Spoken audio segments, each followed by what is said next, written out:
We're very lucky today to have Professor Yuling Xie join us from a quiet corner of a mining camp in the depths of Inner Mongolia.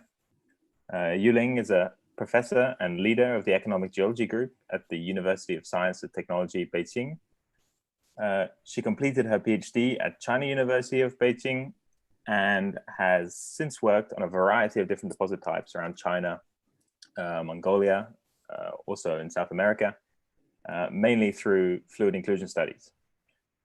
As the world's interest in rare earth elements has increased over the past 10 years or so, so too did Yuling's. You can see that through her ResearchGate progression.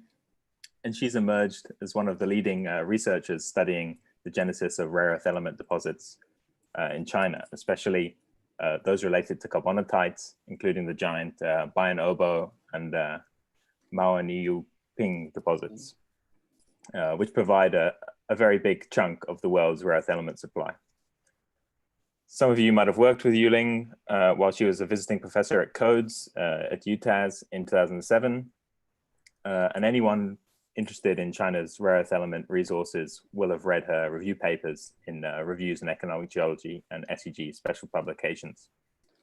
So Yuling, thanks again for joining us. The next 45 minutes or so are all yours. And I really look forward to hearing what you have to say. And I'll see you in the discussion. Hello, everybody. It's a great honor to meet you there and in this special time. And thanks for joining. And today I will talk about carbonatite related and rare earth deposits in China, including the spatial-temporal distribution and the deposit model. So the outline of my talk, that is, and firstly, I will talk about the rare earth resource in China. As you know, China is the biggest rare earth producer and hosts the most of rare earth resource of the world. Various kinds of rare earth deposits have been reported in China, including carbonatite-related, alkaline granite type, and absorption type, placer and bead placer, and other deposits with rare earth as byproduct. Among of them, the carbonatite-related rare earth deposit is the most important and contribute about 98% of rare earth resource of China, and especially the light rare earth. The air absorption type and the rare earth deposit contribute only 1.2% of the total rare earth resource, but is the most important resource for heavy rare earth and contribute almost all the heavy rare earth of the world. The air absorption rare earth deposits is mainly occurred in south of China, such as Jiangxi, Guangdong, and Hunan, and Fujian province. And some air absorption deposits are also reported in southwestern and north of China, but not economically important. The carbonatite rare earth deposit comprise 4 varied aged rare earth belt, that is Mesozoic Bayan Obo Langshan belt, and early Mesozoic and East Qinling Dabie belt, and late Mesozoic and just the Wei Shanlai Wu Zibo belt in Shandong province. And another is the Neozoic Mianning Dechang belt.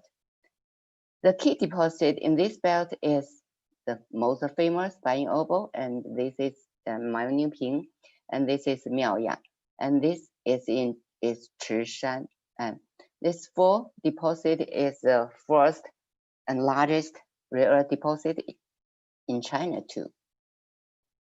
So most of all the carbonatite related deposits and occurred in the craton margin that include north margin of North China Craton, east margin of North China Craton, and south margin and North China Craton, and also west and the north margin of Yangtze Craton. Thus, the craton margin comprises the first structure control for the rare earth deposit and the carbonatite related rare earth deposit. The key deposit is in these 4 rare earth belts are Bayan Obo, Miaoya, Chishan, and Maoniuping. And here I will give a brief in summary and some new understanding to the geology of Beijing Obo, Miaoya, and Maoniuping, especially the Beijing Obo. Beijing Obo is the biggest rare earth deposit in the world, contain more than 1/2 of the world rare earth resource. Except rare earth, the deposit is also contain important iron and niobium resource.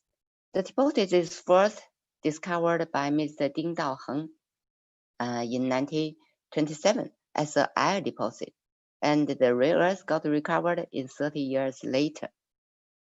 Here's the main orbit and the east orbit is satellite image. This is the main working man. The geology of the deposit has been widely reported in literatures, both in English and in Chinese. But today I will talk some different. The deposit comprises main, east, and west ore body. The west ore body is not only a single ore body, but a series of small ore bodies trending east to west. The most outcrop of the area is Proterozoic metamorphic rock, which has been referred to as Proterozoic lower Beijing Obo group, metamorphic sedimentary or volcanic rock. Then the other lithology include late Mesozoic sedimentary rock in this area, and late Paleozoic intrusive rock in this area. The lower Beijing Obo group has been grouped into 9 litho units, named as H1 to H9. The H8 unit now has been widely accepted as carbonatite, that is carbonatite. But the other units are still thought to be metasedimentary or metasedimentary or metavolcanic rocks. This is a table for the main Precambrian rocks. The lithology of lower Beijing Obo group include sandstone, limestone, conglomerate, and quartzite. Recently, based on field observation, micrography, and SEM-EDS result, I proposed that the other units except H8 unit of Beijing Obo group may be also intrusive rock, not metasedimentary or metavolcanic rock. And in this intrusive rock with lots of carbonatite, biotite dikes, veins intruded in them. Why we say that? Firstly, we can see what is the so-called slate. In the area, the H9 unit is the main slate unit and varied kinds of slate also occur in the north of the carbonatite or as interlayers in the other litho unit. Slate, as the main wall rock of rare earth, hosts carbonatite, and both in the north and in south of the carbonatite. The rock is formed from dark gray to black in color and has been named as biotite slate, dark slate, and calcite slate, and carboniferous slate or air-rich slate, potassium-rich slate, sodium-rich slate, based on the mineral assemblage of them. Then what are these slates? Metasedimentary, metavolcanic, or not? Actually, where the carbonatite was sheeted, looks like slate, such as part of H9 unit. Some dark slate is sheeted carbonatite and microscope. So this is weakly deformed carbonatite, and this is strong sheeted carbonatite. This sample is collected from the slate unit, just H9 unit. So it's really not slate, it's just deformed carbonatite. Because of the strong deformation, all kinds of Precambrian rock in the area show shared deformation characteristics and with well-developed foliations. But the deformation are not homogeneous. Most of the samples show continuous foliation, but in a big scale, it should be spaced foliation, and with cleavage domain and macrolithons. Under microscope, we can find a varied deformation degree for both carbonatite and wall rock. In the weakly deformed domain of the rock, the primary rock texture is still there and show a typical magmatic characteristics. And there is carbonatite with different degree of deformation and foliation. With the deformation is weak, such as macrolithons. The primary texture is typical magmatic, just like this one. This is weakly deformed. It's mosaic and texture, and is show continuous foliations, and this is show just spaced foliations. And all these carbonatite, but in the hand specimen, it looks very, very different. And this looks a bit light in color, and this is very dark in color and strong sheeted. So some slate is just sheeted and deformed carbonatite in the litho unit 9, litho H9. Except sheeted carbonatite, which has been called calcite or carboniferous slate, the biotite slate is actually biotited with mineral assemblage of biotite and apatite. The others include sheeted and altered silicate wall rock. Some are cross-ridge, some are Albert-ridge, and some are K-feldspar-ridge. The sheeted silicate rock show biotite sodium alteration, which is earlier than the carbonatite. The genesis of the primary rock assemblage about the silicate unit in H9 unit is still not very clear and need more work to do on it. I wish I can give a better understanding for them in my next talk. I wish. I'm just doing some work to this just silicate slate. It's just kind of an intrusive rock. From biotite to carbonatite, the mineral assembly show a continuum from biotite apatite dominated, where biotite calcite dominated, to carbonate mineral dominated. So the biotite content and from very, very high to very, very low. So it's just a continuum. The biotite slate should be biotited, and the dark slate is just a kind of biotite rich carbonatite with varied biotite volume percentage. This is O slate. This is O the slate. This is a biotite slate. It's the dark slate. The dark slate with very high biotite content. So the hand specimen just look like this. Like this. It's not slated, just a kind of carbonatite. So in the litho unit 9, lots of small carbonatite veins has been found in sheeted silicate rock from centimeters to millimeters wide. That means the unit 9 is not only a single unit, except biotite-rich carbonatite, sheeted carbonatite. It also includes sheeted silicate rock, but with lots of small dikes veins of carbonatite or biotite in it. The carbonatite veins show clear mineral zonation from biotite-rich domain to the carbonate-rich domain. So this is just the microscope, and this is wall rock, and there's the biotite domain. This is a carbonate domain. Here is the element and mapping for a small carbonate veins in sheeted sodium-rich slate. The center is calcite-rich and with mineral, baried, fluoride, benzonite, and the mineral assemblage is same as rare earth host carbonatite. The outer zone of this small dike is biotite-rich. This mineral zonation implies that the biotite is just part of a carbonatite silicate complex. and comprise the outer zone of the complex. Some small biotite veins can go into the silicate wall rock and lead to biotite alteration of them, just like the small veins in it, and with some disseminated biotite in it. Based on SEM and EDS results, the mineral assemblage of biotite include biotite, apatite, and base mineral molybdenate, magnetite, zircon, monazite.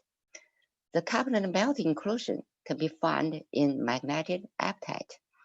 The biotite-rich carbonatite and from litho unit 9 include phlogopite, calcite, magnetite, emanate, apatite, monazite.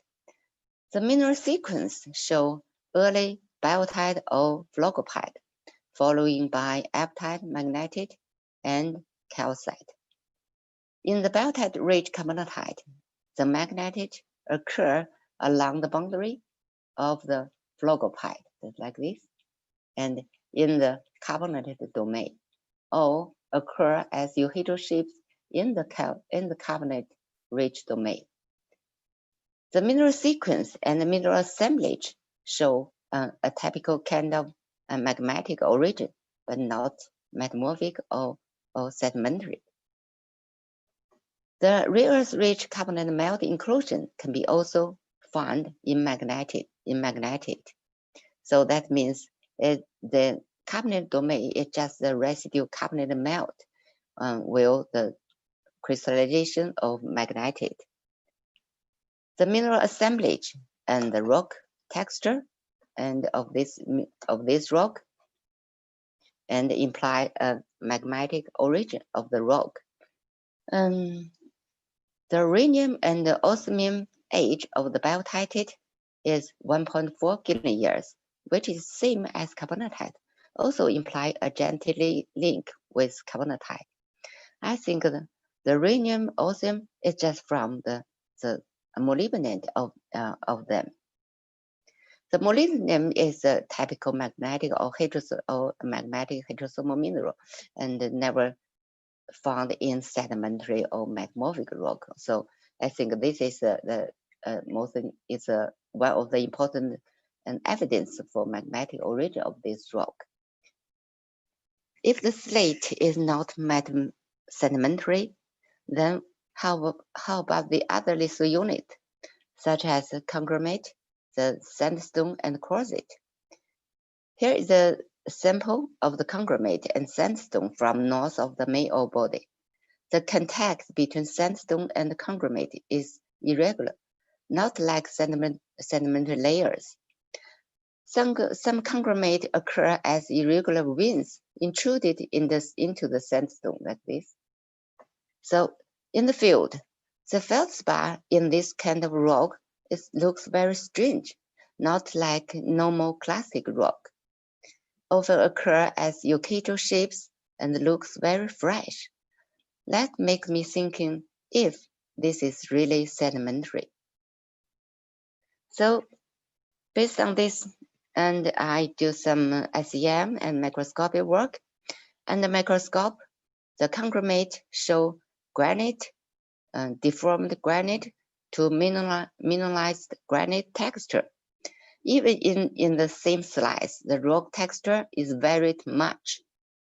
Detailed observation of them show the quartz has strong dynamic recrystallization, and subgrains are well developed along the boundary of the quartz.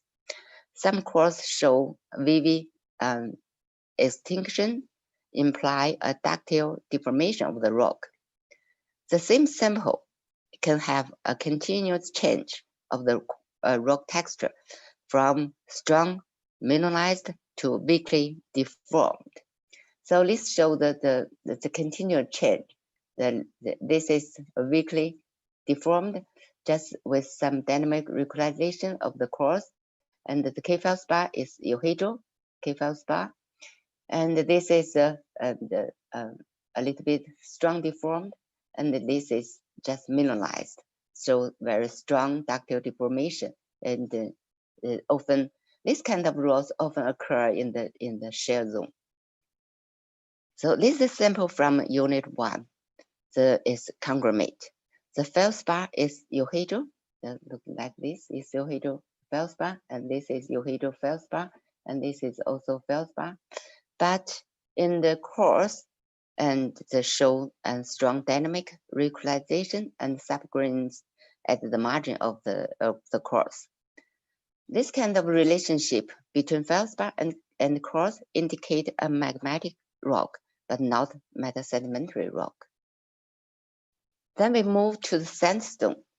In the hand specimen, it looks really like sandstone, but under microscope, it shows shear deformation result, not sand, not cement.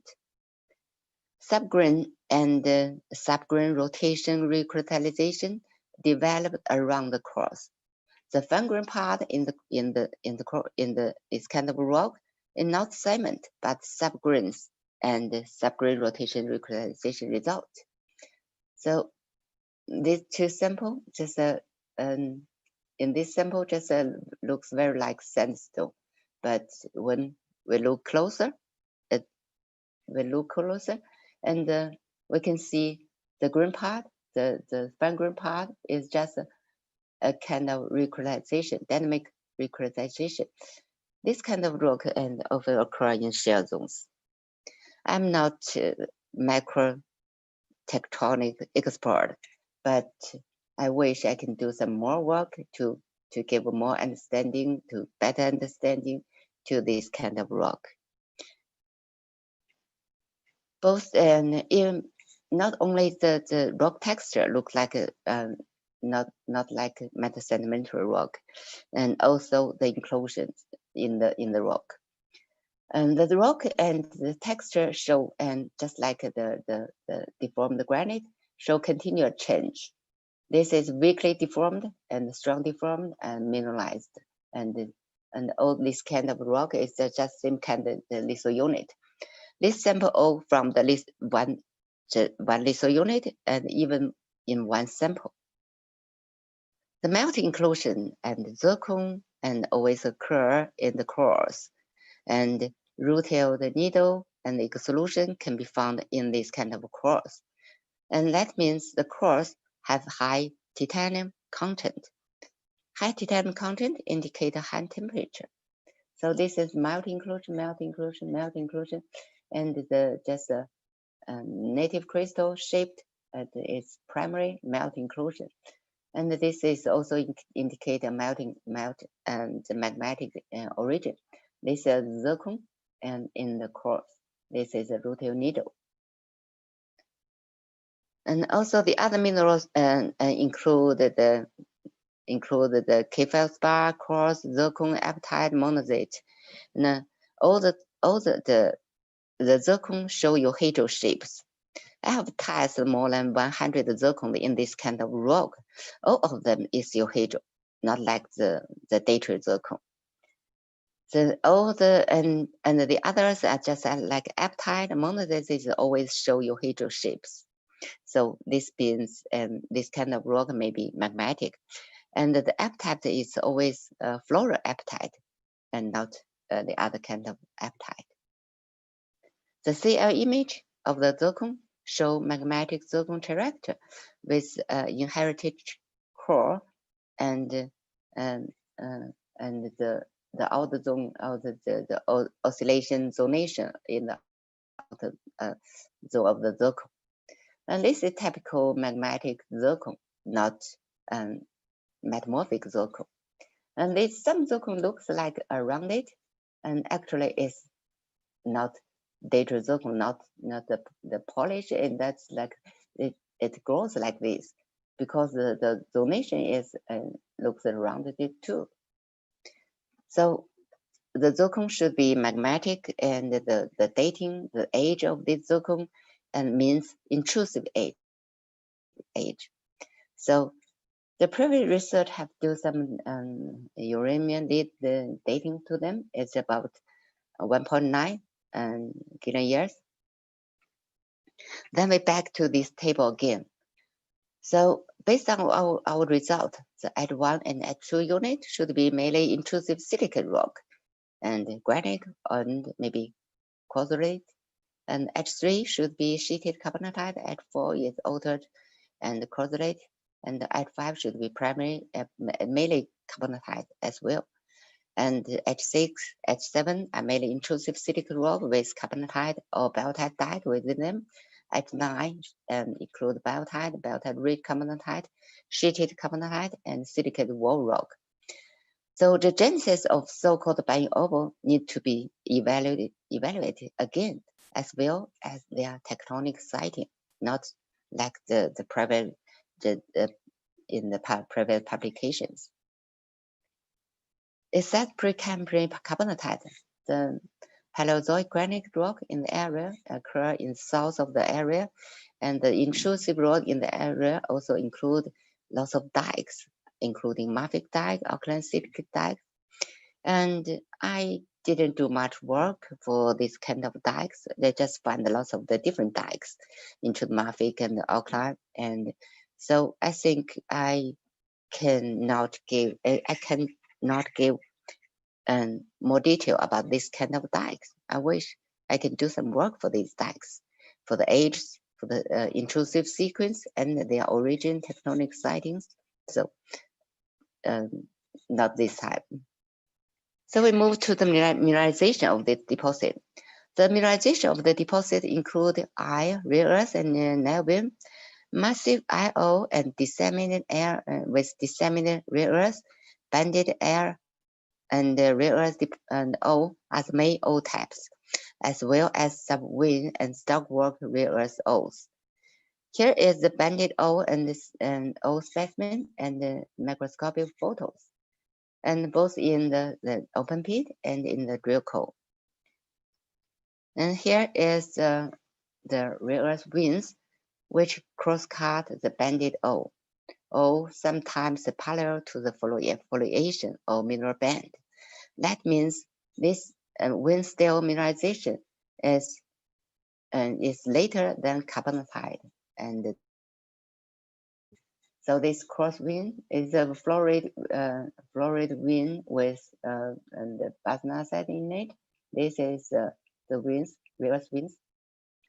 So multi-state and multi-state heterosomal activity can be recognized in this area, including sodium alteration halo around the carbonate dikes, and such as wood dike, which is definitely related to carbonatite fluid.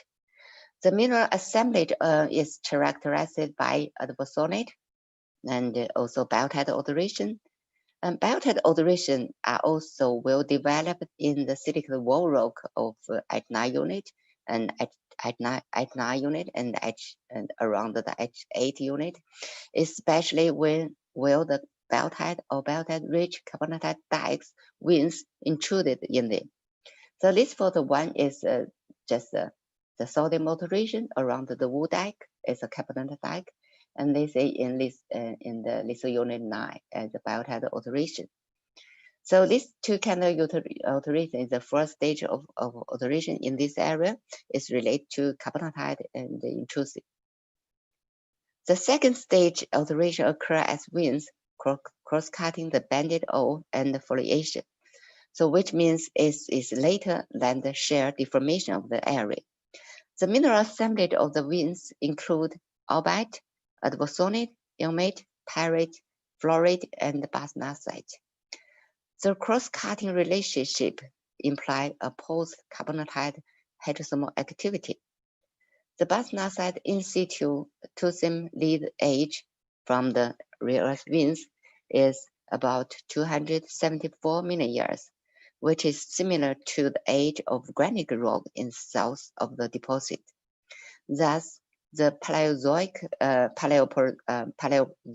granite-related fluid may take a role in the vein-style rare earth mineralization. This albite, the ilmenite, and the fluorite veins. This all cross-cut the banded O. And this is the pyrite vein. This is the big pyrite crystal. And this is the sodium alteration and can cross-cut or parallel to the foliation. So this alteration is all and post-carbonatite. This alteration is mainly and is well developed in east ore body and weakly and developed in west ore body. So the east body is strongly affected by this stage alteration. But the rare earth mineralization in this stage is not economically important. The rare earth mineralization is just related to the carbonatite. The other alteration is calcite alteration, which is well developed in the areas, both in the ore body but also in the non-rare earth part. The calcite sediment breccia occur just in the surface with rare earth mineralized carbonatite as breccia. In the deep occur as veins. It's just a kind of the channel of the fluid and or breccia veins. The mineral assembly of the calcite alteration is just a calcite and with mineral and quartz. Based on the occurrence of the calcite breccia, this should be result of Neozoic hydrothermal activity. But because no publication has mentioned this phenomenon before, so the genesis of this is still left to debate. And I think it's just a kind of maybe modern hot spring activity and result, because the breccia just occur in the surface, not in the deep. Multi-stage and fluid activity may lead to the complexity of geology and geochemistry of the deposit, and the controversy about the ore forming process exists, and just because the geology and geochemistry complexity. So now we move to Maonyping, the second largest rare earth deposit in China, and with 3.17 million tons rare earth oxide at average grade of 2.95%. And the deposit is located in West Sichuan province and the west margin of Yangtze Craton. And there's a deposit, and 3 of them is working man. In this rare earth belt, there are 1 giant, 2 large, and some small rare earth deposits has been explored and working man. The lithology of the deposit include Mesozoic alkaline granite, Middle Devonian sedimentary rock, and age rhyolite, Neozoic, cyanide, and carbonatite. The rare earth mineralization occur as veins, dikes in cyanide, with mineral in rhyolite and alkaline granite. The rare earth ore body comprise part of the carbonated body, or as vein system in the shallow level, but in the deep level, it's connected to the carbonated dikes, and no cross-cutting and have been recognized in this area. The ore still include pegmatic ore and vein or stock works, as well as disseminated ore in carbonatite and wall rock. Pegmatic, vein, and stock work occur in the shallow level, and in the deep level, it's about 900 deep, is disseminated in carbonatite. So it's disseminated and rare earth ore. Various kinds of carbonatite and hydrothermal veins can be found in the district. And in the surface and shallow level, the carbonatite occur as pegmatic or medium to cross-grained, show the very fine-grained to porphyric texture, some, and with high fluoride content. As you know, because of high volatile content in the carbonatite magma, it is really to find a porphyric or subcrystalline of carbonatite. But in the south of Maonyping, a purple, very fine-grained carbonatite stock can be found and show very high fluoride content. The stock intruded into a structural breccia body. The infilling of the underground water may chill the carbonatite magma and lead to septocrystalline texture and the porphyric texture of this rock.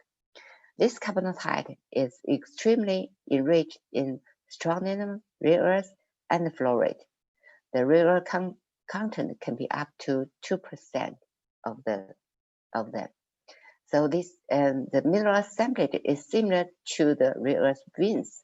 So that means represent the latest stage of carbonated magma. Many varied kinds of veins have been found in this area, including calcite vein, fluoride buried vein, and agri-augite veins, etc. But no cross-cutting between them imply a continuous evolution of carbonatite and carbonated fluid. So this is an agri-augite. This is carbonated veins with fluoride calcite in the center, and this is fluoride buried and cross veins, and lots of different kinds of veins can be found in this area. Based on mineral zonation, the crystalline sequence is the first is agri-augite, then following by the calcite, fluoride, buried, cross, and the basanite. So in the outer zone is agri-augite, then followed by the calcite, then this is buried. The rare earth is closely related to buried, cross, and fluoride. The buried always show a skeleton texture, implying a volatile-rich environment. In the deep level, the carbonatite occur as dikes, big dikes, and with more biotite and molybdenum in it. It shows middle grain texture. The thick of the dike is much higher than in the shallow level. The alteration and in this area is mainly phenolization, which occurs along the carbonatite dikes or heterosome veins. Some muscovite, pyrite, ilmenite alteration are also confirmed in cyanide and the wall rock in the wall rock, just like marble. So this is Mao Niuping, the geology of Mao Niuping. We move to Miaoya. Miaoya is the third largest rare earth deposit in China, and it is in Hubei province. The deposit is located in the East Qinling and tectonically belong to East Qinling Dabie or Gen. The most outcrop of the area is Precambrian and metamorphic rock, and with early Mesozoic cyanide intruded them. Carbonatite occur as dikes intruded into cyanide and with mineral into Precambrian rock. The carbonatite in the deposit include biotite-rich carbonatite and graphite-bearing carbonatite, calcite carbonatite, dolomite carbonatite, and anchorite carbonatite. Based on cross-cutting relationship, the biotite, graphite-bearing carbonatite, and the calcite carbonatite is the early phase, then following by dolomite carbonatite and anchorite carbonatite. Anchorite carbonatite is the latest phase of carbonatite magma. Here is a cross-cutting relationship between different carbonatite. The biotite show early crystallites in the magma and occurs along the cyanide breccia in the calcite carbonatite. Anchorite carbonatite can intrude into calcite and dolomite carbonatite. And this is similar to Beijing opal.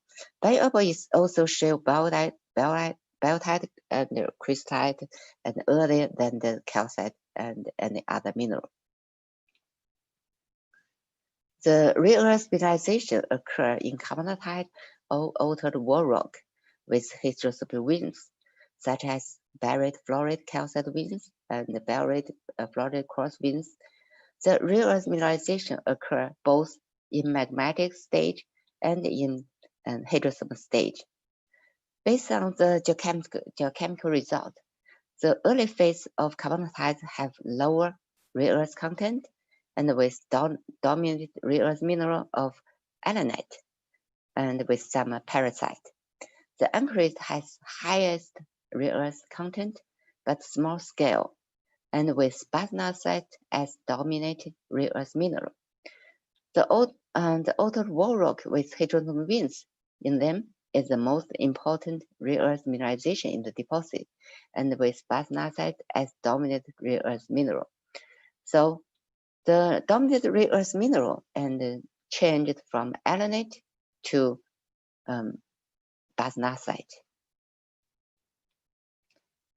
So the second, we will talk about the magma source and the evolution of carbonate related and rare earth deposit.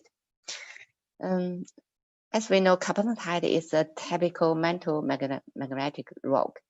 The carbon, strontium, rubidium isotope show enriched mantle origin of the magma.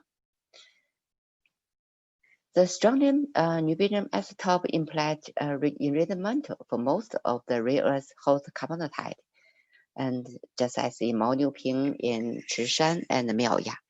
In the different rare earth and belt, the rubidium strontium isotope result show a kind of trend with the age from old to younger. And with the age from old to younger, the rubidium decrease and initial strontium ratio increase, just like this. It's very strange. All this trend point to the high mu and the point, which may also imply a recycled original crust, or maybe imply the others. For this, I cannot understand very well at this moment, but I think it's very interesting, this phenomenon. That I wish somebody in here and maybe can help me, can give me a better understanding. And for this, and Ho and others have proposed that the extremely high strontium, barium, and the rare earths in the carbonatite may not be only result of fractionation between silicate melt and the carbonatite melt, but from a mesomatic enriched mantle source with involvement of subducted marine sediment. So I agree with this at this moment, and maybe the rare earth and rich mantle and affected by the recycled marine sediment. So enriched carbonatite related deposit, but the further enrichment of rare earth during the magma evolution and also from melt to fluid may take another important role. There is still controversy about the origin and the evolution of carbonated magma. Some researchers believe it comes from a mixing process between alkaline silicate melt and the carbonated melt of multi-phase immiscibility. Some of them believe that is from fractionation crystallization of a carbonated silicate melt. Most rare earth host carbonatite is extremely enriched in rare earth, especially light rare earth. So if the source is from the enriched mantle, so the mantle is just rare earth enriched, but not very enriched light rare earth, because the marine sediment is not only enriched in light rare earth, but also enriched in heavy rare earth. So enriched mantle just not lead to this kind of the light rare earth is very, very rich and can be a few thousand times of primary mantle. So just this is these two lines is marine sediment.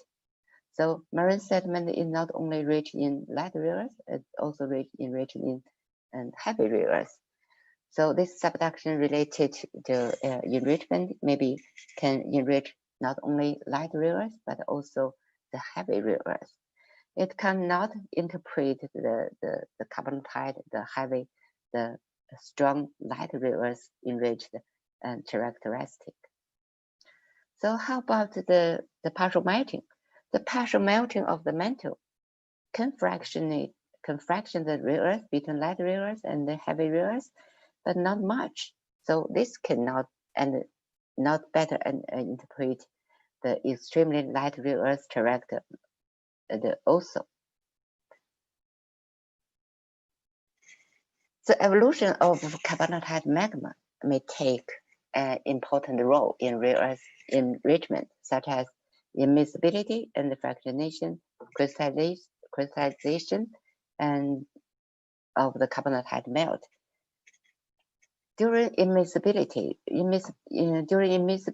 between alkaline silicate rock, alkaline silicate melt and carbonatite melt, heavy rare earth is more peripheral into the carbonatite, and then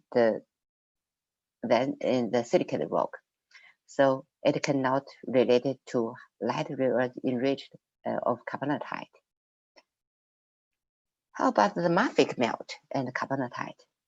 Mafic dike and or basalt with same age with carbonatite are often occur in the rare earth belt, such as Shandong province and East Qinling. The mafic rock has much lower rare earth than the coeval carbonatite. Thus, the immiscibility between mafic melt and the carbonatite melt can be a mechanism of rare earth enrichment. Fractionation or crystallization can also enrich rare earth in residue melt, especially the mafic mineral crystallization, such as Beijing opal. Beijing opal carbonatite actually comprise beltite and carbonatite, and they comprise a continuum from beltite to carbonatite. Beltite show early phase and comprise the outer zone of the carbonatite dike. Based on whole rock geochemistry result, the beltite have much lower rare earth and lower light rare earth and heavy rare earth ratio. Thus, fraction crystallization, such as beltite, may take an important role in the formation of light rare earth enriched carbonatite magma. And rare earth mineralization occur always in the late stage of carbonatite, both in Beijing opal, in Miaoya, and in Maoniuping. The carbonatite mineral crystallization will further enrich rare earth into the late stage of magma and into the carbonated fluid. Thus, the rare earth mineralization always happens in the late stage of carbonatite and the carbonated fluid. Oh, maybe I have too much slides. And just we talk about the last slide. The rare earth mineralization usually occur in the hydrosomous stage. Thus, the carbonated fluid is the most important agent for rare earth mineralization. What kind of fluid it is for carbonatite-related rare earth deposit? Based on melt fluid, and fluid inclusions, and we have proposed that the carbonatite fluid is quite different from the other magmatic fluid system. It is a special sulfate-rich fluid system. The melt fluid inclusion, which represents the primary carbonate fluid, can take up to 75% of sulfate solid in the inclusion. Here is the Riemann result, and so both solid and the aqueous is enriched in sulfate residue, and also in carbonatite rich fluid is rich in sulfate.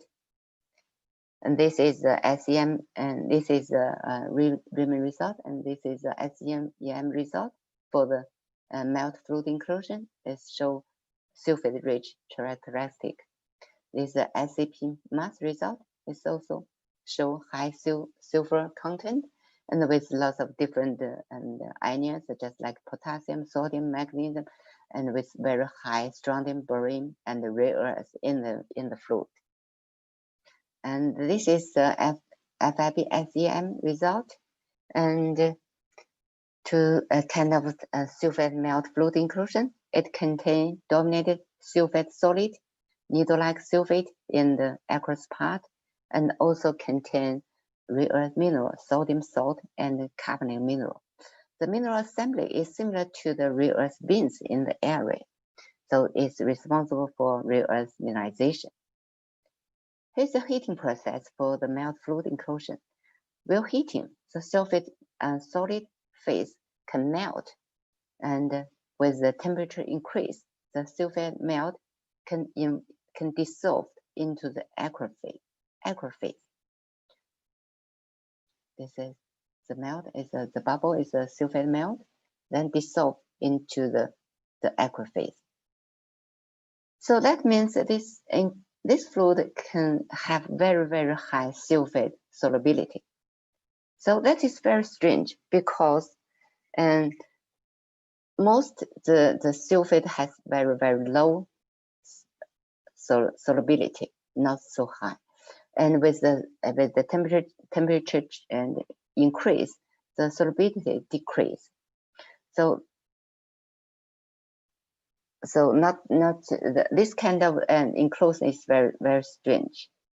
Why the carbonated fluid can have such high sulfate solubility? Our new diamond cell experiment show with cross existence, the sulfate can have very high solubility and with very low melting temperature. The sulfate melt can occur in a very low temperature. After that, the sulfate melt will dissolve into the aqua phase, which is same as our inclusion result. And such high fluid can have very, very high rare earth solubility. So sulfate-rich fluid is responsible for rare earth transportation. Microsomatic result indicate a high temperature, high pressure fluid. Coexistence of sulfate melt inclusion, melt fluid inclusion, and carbon dioxide rich fluid inclusion implied an unmixing process.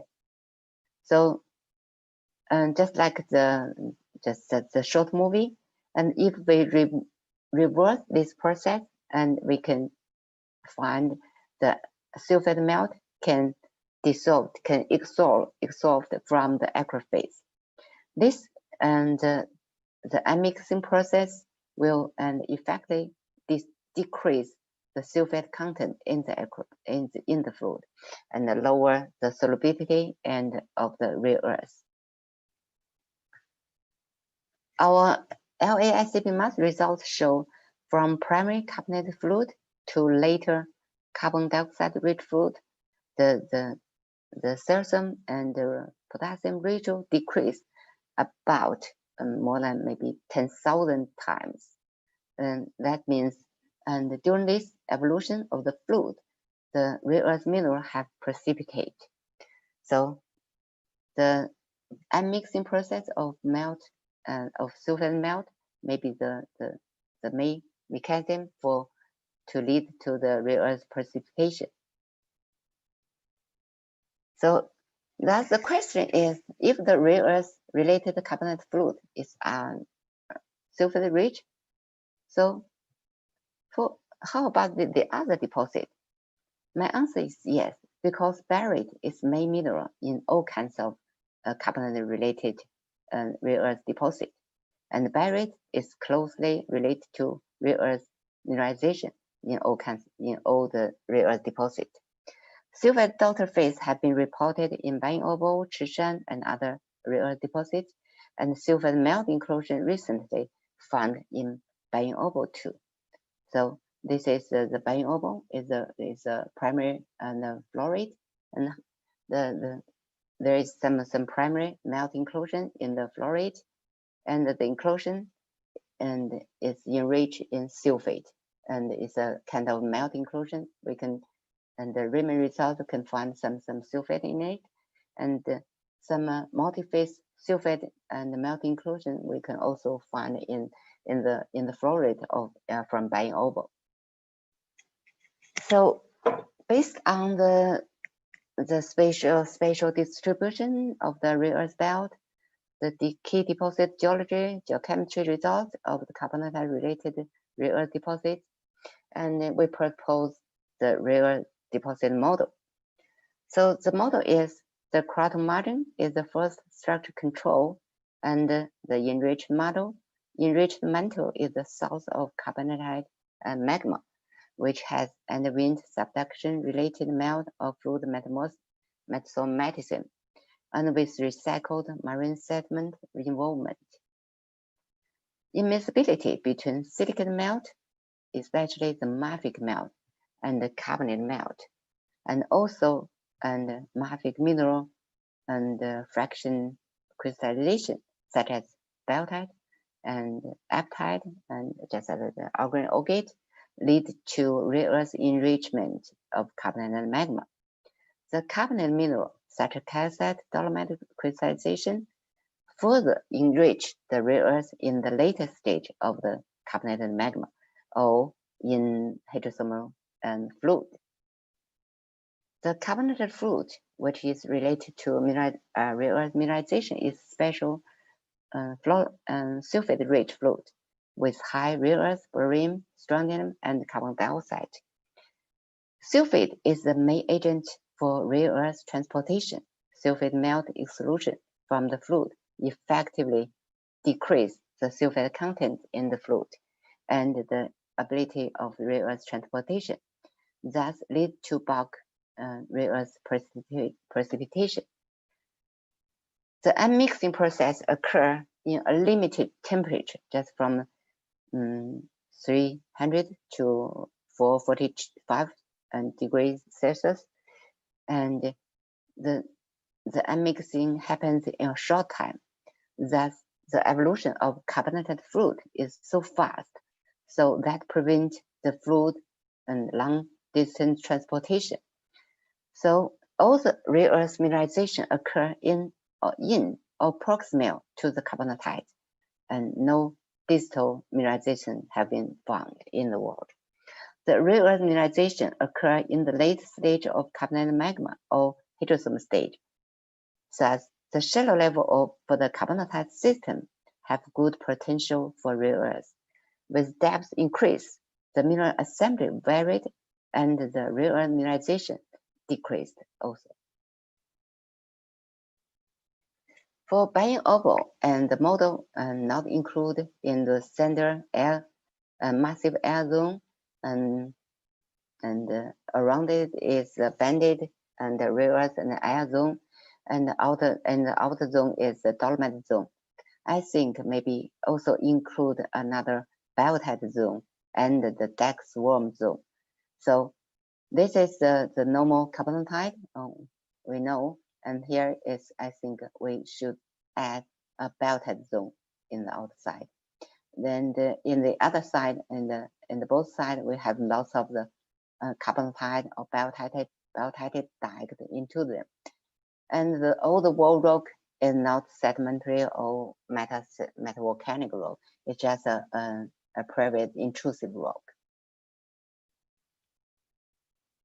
So for the monopin, and because we just in this part, so in the shallow level is a kind of Voisey and the stockwork or wind system with pragmatic and occur also in the center.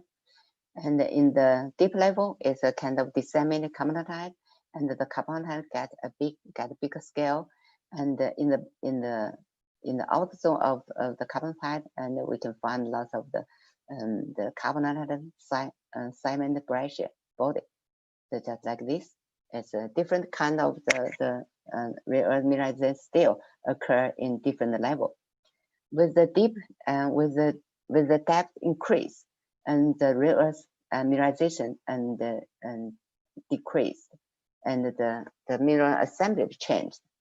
In the deep level, with lots of the biotite and molybdenate, and in the shallow level, and with low biotite and molybdenate. So, thanks for everybody. Thanks for joining. For more detail, and have the reference list here, and you can download this reference, because I have too much slides, and sorry for some delay, and also thanks for the support for my project, and thanks for everybody for joining. Great, thanks a lot, Yuling. That was really good. It was wonderful to see just so many great outcrops to start with. Just too much slides. No, it's okay. It's okay. Like, clearly, a lot of work has gone into this, building up this picture from the basic geology to the fluid inclusion work and fundamental process-oriented work. So, I think you have a hard limit in 25 minutes or so because of the dinner schedule at the mine camp. So we'll try and get through a few questions as quickly as possible. Have one to start off with from Catherine.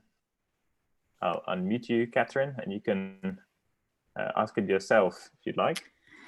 Thanks very much, Tom, and thanks, Yuling. Really interesting talk. Thank you. So I'm very interested, like you, in the cause of the light rare earth enrichment, because we see that, as you showed, you see it through all of the magmas, the more evolved silicate magmas and the carbonatite magmas. Do you think that might be related to the depth of source? So you are partially melting metasomatized lithosphaeric mantle in which garnet is stable, and so you're trapping the heavy rare earths. And do any of these systems have mantle xenoliths associated with them that could help you look at that? I didn't do much work for the magma source. I think I cited a lot of papers and published by Ho and others, and I just found an interesting trend. And I didn't interpret this trend very much at this moment. It's very interesting. And it can point to different mantle, but I think. And I read some paper. The partial mantle can enrich the rare earth in some extent, but if the very small and part of partial mantle can largely enrich the rare earth, but for just this kind of the huge carbonate body, and the carbonate also not only include carbonate mineral and also is lots of the silicate mineral. So I don't think it's such a very low degree partial mantle can lead to this kind of the carbonate silicate and complex. So partial mantle can in some extent enrich the rare earth in the parent magma, carbonate silicate magma, but it takes some kind of role, but the later evolution of the magma may take a more important role in the rare earth enrichment. In my opinion. Okay, thank you very much. I'm not sure I understand your question well. Right? No, but I think it's an interesting discussion. Is it about the later processes or is it about the source processes? And we haven't answered it yet, definitely. Thank you. Thank you.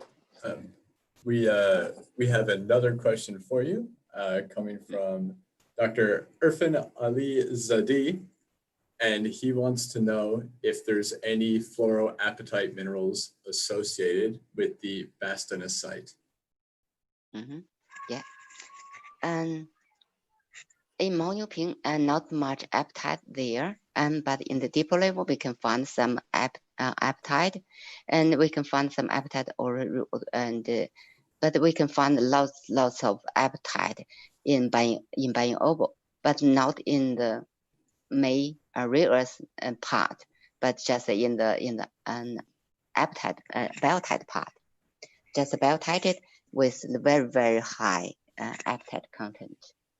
But in buying oval we also can find in some apatite in the rare earth ores, but show earlier than the rare earth mineral, and also earlier than the fluorite and the carbonate mineral. Okay, I'll squeeze a little question in here. We have some more from Irfan for afterwards. Yuling, you said that sulfate precipitation is causing also rare earth mineralization, right? Or that was implied by, yeah. Do you find a lot of sulfate minerals in association with the ore grade rare earth elements? And like yes, always. magmatic, yeah, always, okay. Yes, always. is it is it hydrothermal, or it's in with the calcite and of the carbonatites? I think it's hydrothermal because lots of the carbon dioxide rich fluid inclusion housed in the barite. So the inclusion in the barite is mainly fluid inclusion, not melt inclusion. Okay, so is barite the dominant sulfate you find in the hand sample that you could recognize in the field? Yeah, I can find in the hand specimen, and because too much, both in bio-oval and in monopin, and in monopin is very strange, and the barite is always show skeleton texture, lots of holes, even in the specimen, and even some samples we got the sample in the specimen is just a massive texture. It's a massive texture, but when I polish a thin section, look under microscope and under the SEM, it's lots of the holes in the barite. So that means it crystallized from a very volatile rich and environment. Okay, very interesting and useful for exploration. Okay, Chris, have you got one lined up there? Oh yeah, we got heaps. I'll ask one more of Dr. Ali's, and then we'll move on to other questions from other people, so everyone gets a chance. Dr. Ali, again, he mentions the unmixing of alkaline and carbonatite melts, and he wants to know what factors control the unmixing. Unmixing? The unmixing. I'm not expert for this kind of question because I think I said lots of the reference. This is not my result for this for the unmixing between silicon melt and magmatic result, and lots of experiment rock and also the nature sample show unmixing process exists, and both alkaline silicate rock and also the multi-phase silicate rock.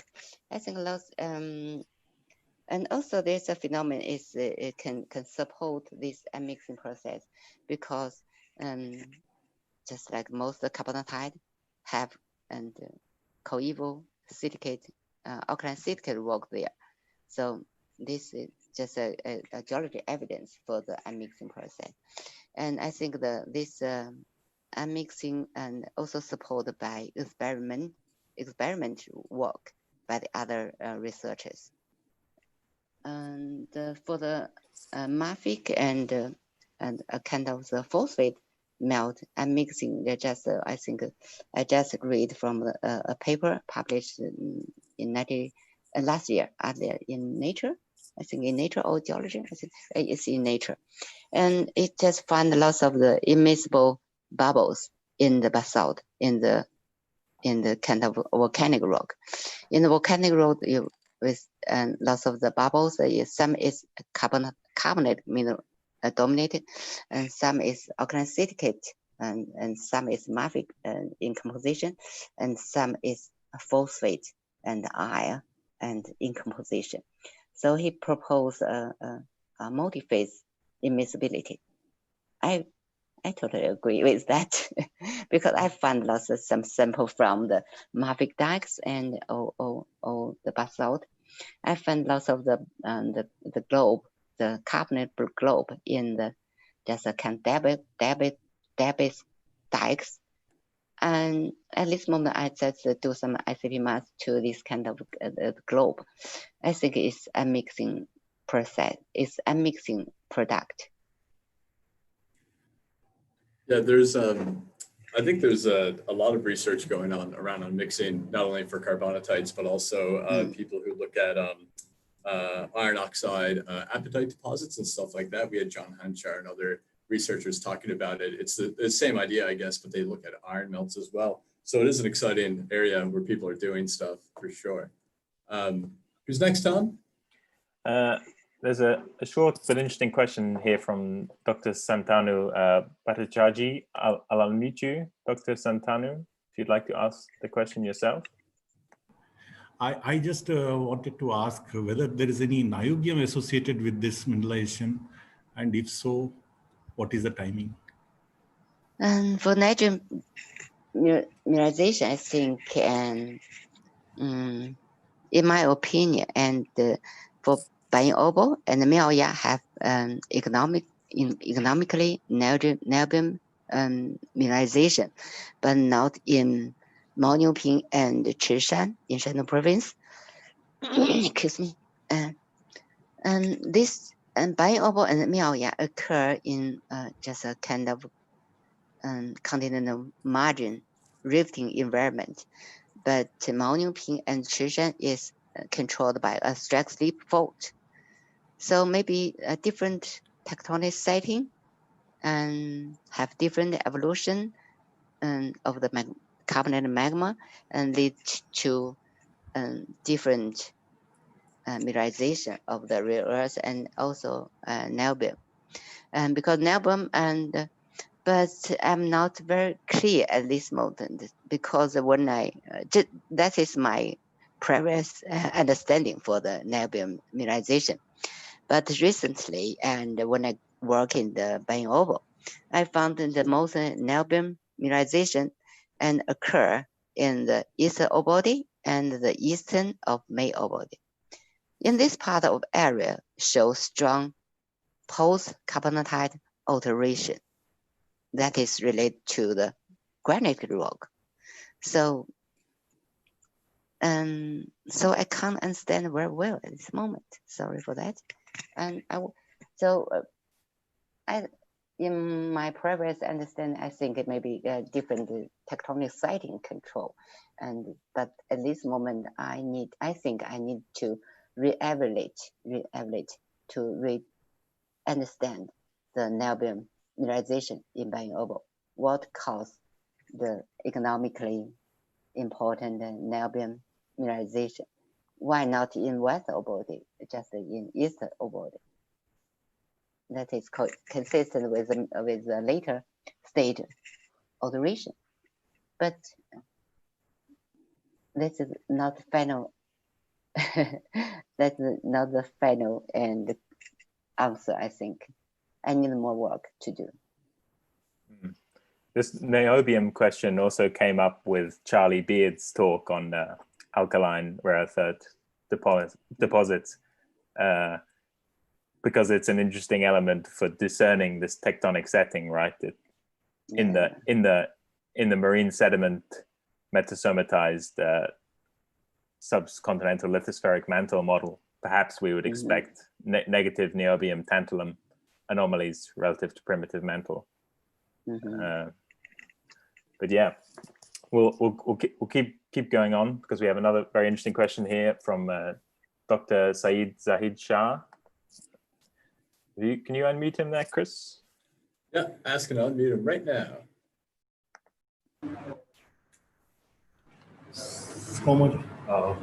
Hi, Dr. Saeed. Hi. Hi, Professor Yuling. Thank you very much for informative talk and very comprehensive. You discussed a lot of deposits from China. The rare earth minerals, Basnasite and apatite and other minerals, but you did not mention pyrochlore in the mineral assemblage. No deposit host pyrochlore. And there are carbonatites in the world which also host pyrochlore minerals. Why you think your carbonatites in China do not host pyrochlore? And some deposit do not host Basnasite, and some host pyrochlore but not Basnasite. Okay, I'll mute you there, Dr. Saeed, because there's a bit of background noise. Did you catch that, Yuling, over the background? Some of them. The question was really about why some whether you have pyrochlore in your Chinese deposits, and if not, why not?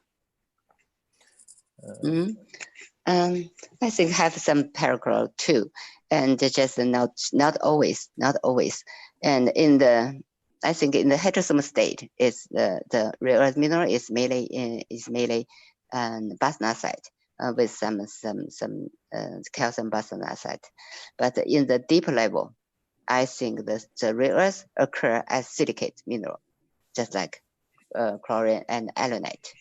Just and the clear and zonation is in Miaoya. Miaoya different state of carbonatite show different rare earth mineral and dominated. So in the earliest phase of carbonatite is alunite and with some chlorate, and I think bioable is also show so the similar and just the mineral sequence too. But for my Yuping, because lots of the varied, but for my Yuping, because complex and the post carbonatite and the heterosome activity, so makes things very complex. So some this kind of mineral may be not primary and maybe related to the later stage heterosome activity, just like granite related heterosome activity. Okay, yeah, Catherine Goodenough dropped a comment, so basically agreeing with that in the chat box there, saying that these deposits are very multi-stage and can be pretty hard to understand.